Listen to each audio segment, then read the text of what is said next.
กลับสบายดียามเช้าเด้อจ้าพี่น้องจ้าสบายดีวันเสาร์ยามเช้าจ้าพี่น้องตื่นมาก็เว้าผิดเว้าถือโดยกระปวดนี่ตั้งหักทุกช่องไม่น้องบ่อยคือเก่าคือเดิมเด้อพี่น้องพบพ่อกันตอนเช้าเฮามีนัดกันไปตลาดนัดวันเสาร์จ้าพี่น้อง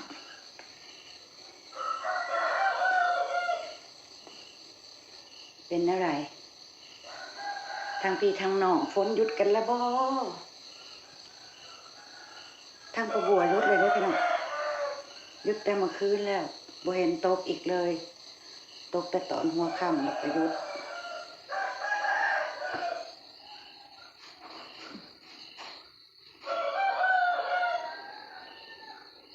เตรียมตัวไปตลาดนัดก่อนพี่น้องตลาดนัดวันเสาร์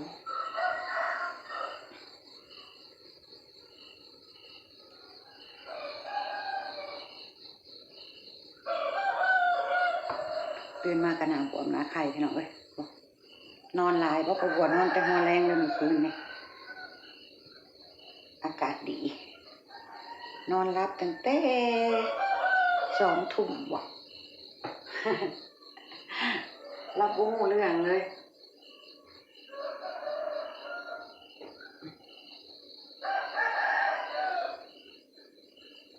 ฝนบ้านเป็นบัวคือสิเบิดไปเลยน้องพี่น้องเนาะเพิ่นบ่ตกแต่เมื่อคืนแล้วแหน่อย่างตะขาดจ้อย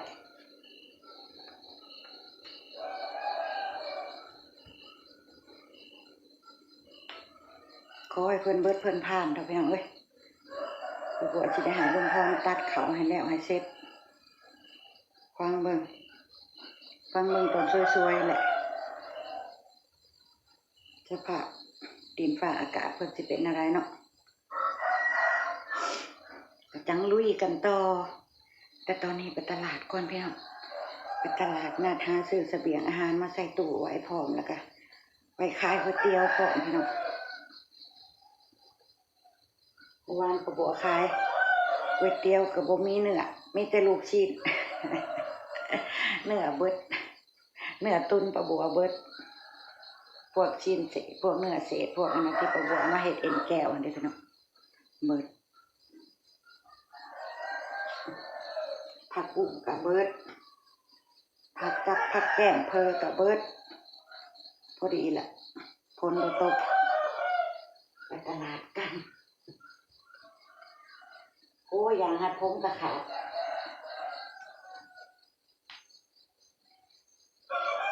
ที่อยู่ให้ประบัวบ่แล้วนี่อย่างเส้นเดียวนี่ไปพี่น้องพบกันที่ตลาดนัดจ้ะไปย่างไปเดินกับประบัวลุงพรใช้ลุงพรพาไปแต่กลับมากินข้าวเช้าแล้วก็จังว่ากันสิตัดเขาหรือสิแนวใดกันจังว่ากันอีกทีหนึ่งพี่น้องเมืองสภาพอากาศฝนฟ้าอากาศก่อนเพิ่นวิทย์แล้วบอกเพิ่นวิทย์เพิ่นเคลื่อนนี้แล้วบอกแต่เพิ่นเคลื่อนนี้ก็ลุย อีกยกหนึ่งลุยอีกยกหนึ่งพี่น้องเพราะว่ายังบ่ทันได้ครึ่งเข้าหน้าประบัวเพิ่งตัดเพิ่งปั่นได้รอบแรกไปย่างตลาดนั้นกันจ้ะตามไปเบิ่งว่าสิมียังขายมียังให้ซื้อให้ยังบ่เนาะพี่น้องเนาะไปเบิ่งน้ำกันเด้อจ้ะเด้อไปกันตอนเช้ามื้อนี่ล่ะจ้ะพี่น้องสวัสดีพี่น้อง ลุงพรพาไปจ้าไปตลาดนัดน้ำกันจ้ะเจอกันที่ตลาดนัดนายุงจ้ะพี่น้องไปย่างไปเดินไปชมน้ำกันจ้ะ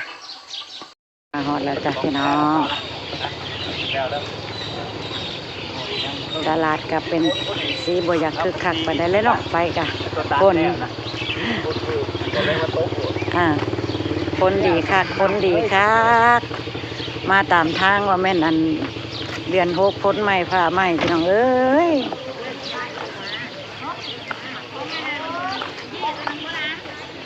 จ้ะอันดับแรกผักขายก๋วยเตี๋ยวก่อนพี่น้องหาแนวขายก๋วยเตี๋ยวให้พอก่อนจังค่อยหาของกิน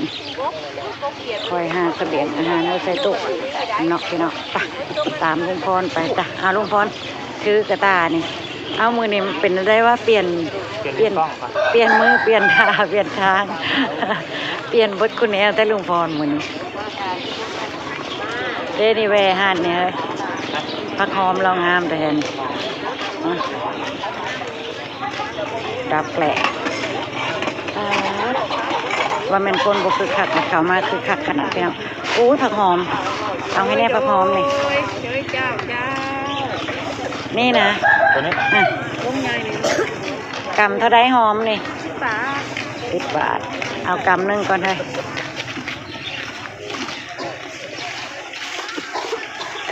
มักทั่วเรากำน่ะได้ทำแล้วเนี่ย10 บาทงามอยู่เลยเลือกเอาเนี่ยมักทั่วเนี่ยจะ2 กำ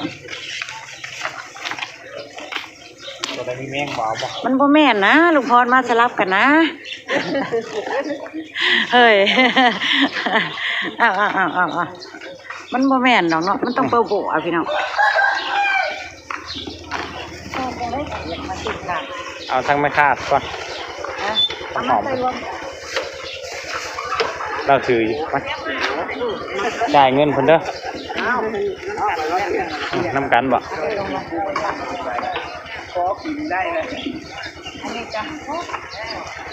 อันซ้อนนี่พี่น้องจะ ย่างอยู่ในตู้เพิ่นน่ะ ยังกินบ่หมดอยู่วันนี้ไปกินน้ำลาวมันแล้วกินผู้เดียวล่ะ ได้ลูกมันเด็ดเนาะไว้ลูกอันนี้ดิชี้จับเป็นนะอาจารย์เป็นกระตาลูกเป็นอย่างที่ใช้ขาหรอกใช้ขาเลยตอนนี้ก็อันนี้น้ำกันบอกไปพี่น้อง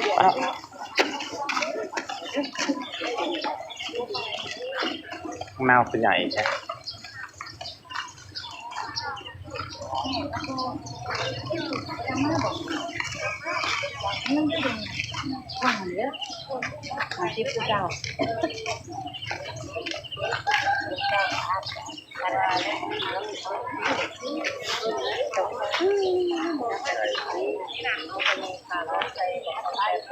โอ้เส้นเศษบ่ได้มันจะได้กลับคืนไปหันจะก่อน ขึ้นบ่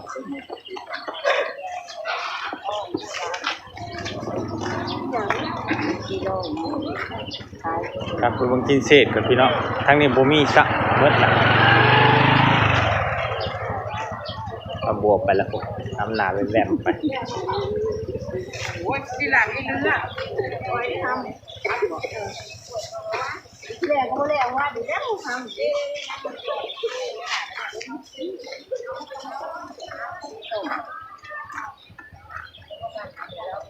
เป็นได้เปียกโทนา ของค่อยวิทย์พอดีตัวเกี่ยวนะ ยังตัวบ่เกี่ยวยืนต้นเลย ยังของงานสองให้ไงฟังเบิ่งอื่นมือแล้วคือกันเลย เบิ่งคือกันแล้วเลยดีกว่าบ้านก่อนเอาไปสุดท้ายอยู่ แค่นตอดก็เบิ่งมื้อนี้แหละให้มันเทียนแล้วก่อนให้ต่อเพื่องมันแห้งก่อน แม่น ให้ที่ตัด มันแห้งก่อนนี่มันว่าต้องไปอยู่นี่มึงนี่แหละต้อง ลูกสิมาคือสิบ่ฮ้อนเฮาติมันจ่อไว้อยู่ได้ลูกเลยค่อยขึ้นว่าบ่ฮ้อนอยู่ พวกเขาเล่า ข้าวเร่งให้มันแล้วก่อนแหละ2-3 มื้อให้มันแล้วนะคิดว่า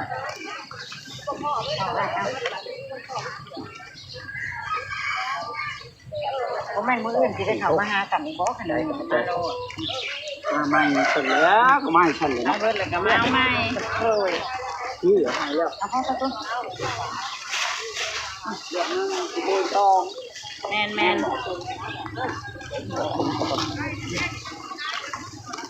มันจะอร่อยเดียวนี่อันนี้ด้วยนะอร่อยมาก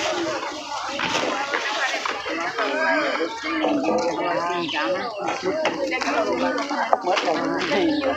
เอามากันไว้จะรู้เมื่อผมไงเลยตอนเขาจะมดเอาไว้รถไปน้องเลยมีหมูไก่คนหมูก็สิบเห็ดดอกมัน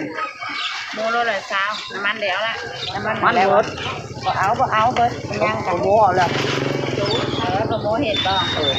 ก็เห็ดอย่างเลยแกหมูบ่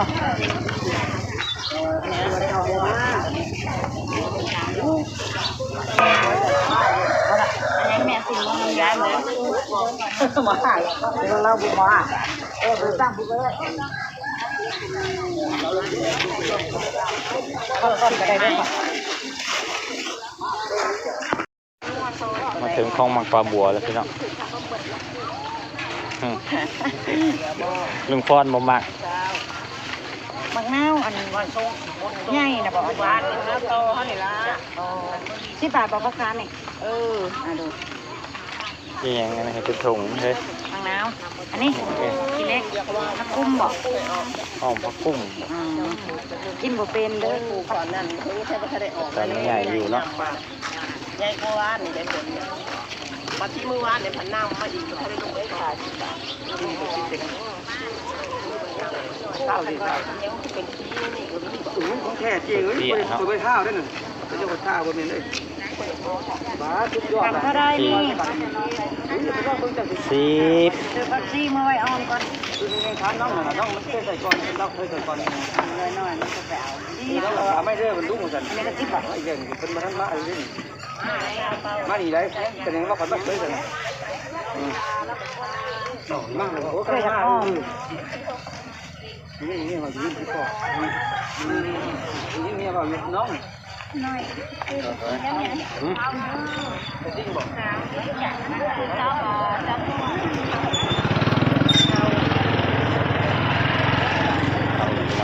ข่าวกลางวันมามันน้องก็มีหมอห้อยครับ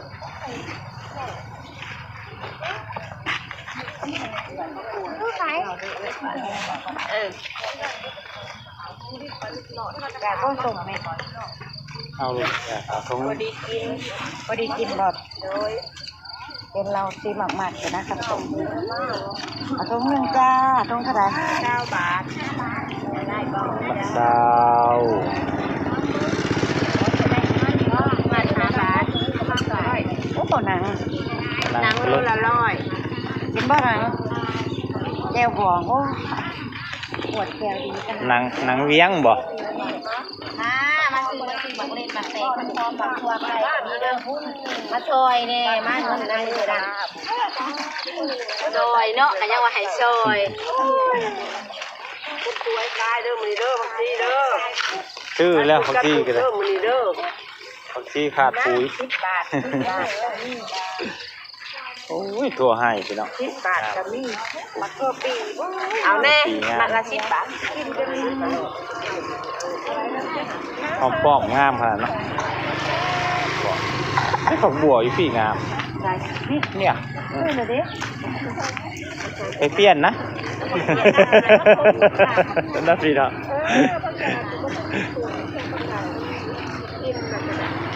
หอมโอ้ยดอก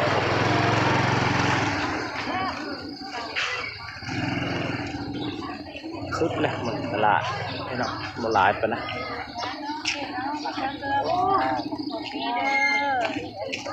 ถั่วปีออกพี่น้องกำจักบาทถั่วปีเพิ่นนี่ 10 บาท กำมา10 บาทพี่น้องพอกินนะ ให้แก้วบ่ ไม่ได้พ่อกันว่าพ่อกันเอาบ่ตัวแล้วบ่ได้มาบ่เดี๋ยวชม ได้ละชุดละ มันจะมีแต่แนวเดียวกันนั่นแหละมีแต่แนวเดียวกันแหละครับบาง จะแน่เดียวกัน นั่งงูนคนกับคนกับคนบ้านกับคนว่าวกันหัวหน่อยหัวลายกัน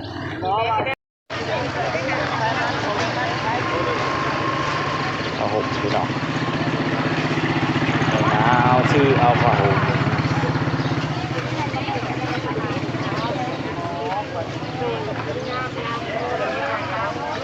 เสื้อผ้ามีจันงามๆพี่น้อง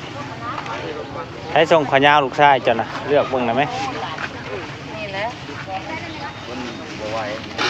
จะกี่ซื้อแบบได้หายจากกี่ทุน ชื่อได้เช่นได้บ่จักหันก็ได้ เราอะไรใหญ่สุด ขายที่แล้วปูราคาในทางของสนามนี้ของเก็บเนาะเขาบุกเขาแห้งแน่นี่เขาที่แห้งแน่วะเรื่องเก่าเก็บได้ราคายังดีกว่ากินบุกขึ้นเลยเขาต้องเก้าอยู่ก้อยนะเด็ดยังมันบุกขึ้นกัน ใช่แล้วบ่นี่ เขามันลายไปแต่ จำก็อันนี้ใส่ได้ไหม ได้มันหัวยืดเลยได้เห็นแล้ว ตรงหน้าว่ามัน แต่พอกันนี่มันขึ้นว่าได้ ตัวใส่ คนวันลายเลย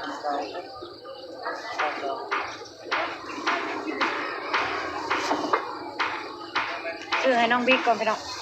ประท้วงแม่อยู่ประท้วงแม่ว่าแม่บ่ซื้อกางเกงขายาวให้ ขาดดาดหมดเลย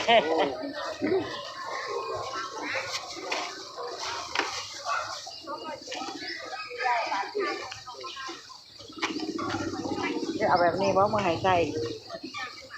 ตัวแบบพี่นี่แล้วเธอหมักใจ จะใส่แบบนี้ด้วยค่ะ จู่มันย่างเป็นได้นะขามีขาได้นะ อันนี้นะ100 นึงบอกใช่เฮ้ยมาจ่ายนะแม่ ได้แล้วนั่นมึงก็ได้มันก็จะเงาผิ พี่ ด เนาะลุงพรโกงแล้วลุงพรบ่จ่าย บ่ได้โกงเอาพี่น้อง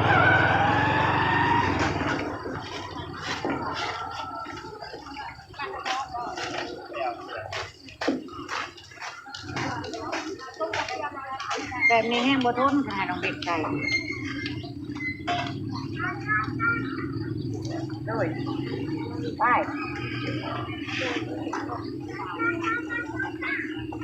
กระหล่ำหัวลุง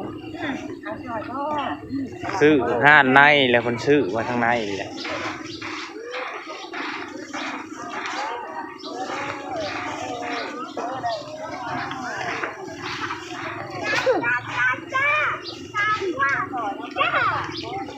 โอ้ยอย่างนี้ลูกค้ารอคิว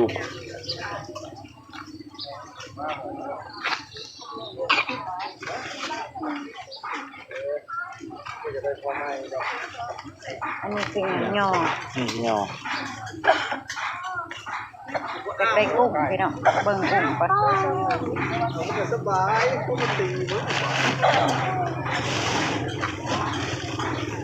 อยากเบิดเลยเนาะ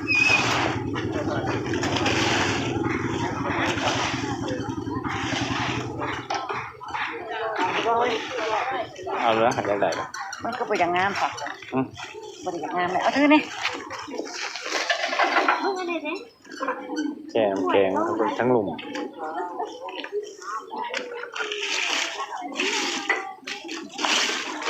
เลือกกุ้งเมื่อให้ลูกกินก่อนพี่น้องโอ้ย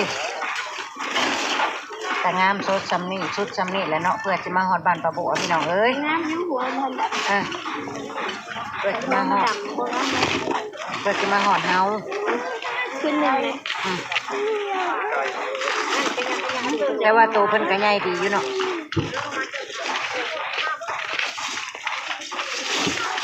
อาทิตย์หนึงกินเทื่อนึงพี่น้องให้ลุงพรกินก่อนลุงพรแห่งกว่าอยากจ่ายเด้อค่ะขอยเป็นคนเลือก เช่นว่า ขอยเป็นคนเลือกให้ลุงพรเป็นคนจ่ายเนาะพี่น้องโอ้ยหมดเลยเดี๋ยวเอาแนวอื่นใส่น้ำบ่เอาย่อเอาหยังน้ำบ่ เจ้า ตำหลายๆแนวเอาบ่เตือนต้นมาซอยเนาะเตือนร้านมาตัดเขาซอยพี่เนาะแต่เฮ็ดดูร้านกินน้ำพ่อเนาะอันนี้นะ พอละ ไอ้ปะ พ่อขอเอาอีกก่อน ไอ้ปะจะโตเดี๋ยว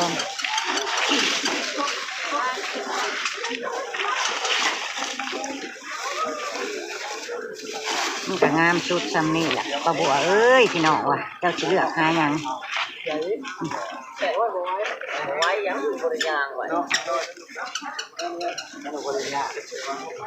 พ่อข้าเพิ่นก็ขายดีเนาะเพิ่น พ่อ ก็ ค้าขายดีขนาดนี้นะพ่อลูกค้าเรียนกันเป็นแถวนี่พี่น้อง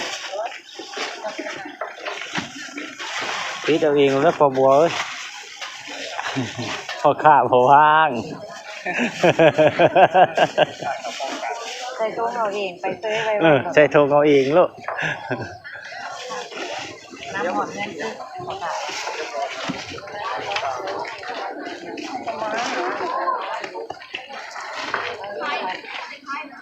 ใส่ยังของมึกมิด เอาหน่อย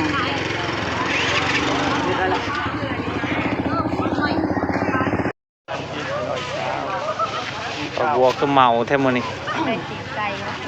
สิเอาไปซิบ่เคยกินจักเทื่อไปน้องเอาไปซิเบิ่ง คนเมาวงไม้ชื่อกุ้งชื่อหยังอยู่ เมา ใน องุ่นเอาไปกินแก้เมื่อยเนาะพี่น้องนี่โลนึงจ้ะโลนึงมังคุด9 บาทไม่ประมาณมังคุดละมุด ละมุดลำไย กุ้งกับย่อหรือว่าพากิริ้วอะไรพี่น้องอาหารปลาบัวมื้อนี้ได้ซ้ำนี่จ้า